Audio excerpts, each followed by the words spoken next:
హిందూ బంధువులందరికీ నాదొక చిన్న విన్నపం. వేరే మతం వాళ్ళు వాళ్ళ మతాన్ని అనుసరించి వాళ్ళ ప్రార్థనలు వాళ్ళు చేసుకునేటట్టు, ఎవరికి వాళ్ళే చేసుకునేటట్టు వాళ్ళకు ఉన్నాయి. మరి మన హిందూ మతంలో మన ప్రార్థన మనం ఎందుకు చేసుకోలేకపోతున్నాం?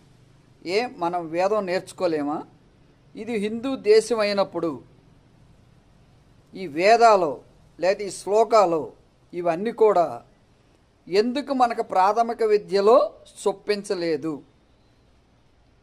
మనకు 1వ తరగతి నుంచి చిన్నగా శ్లోకాలు ఇవి అలవాటు చేస్తే ప్రతి ఒక్కళ్ళు దాన్ని అలవాటు చేసుకుంటే ఎవరి ప్రార్థనలు చేసుకొని సంతృప్తి పొందుతారు కదా. ఒక్కసారి ఆలోచించండి.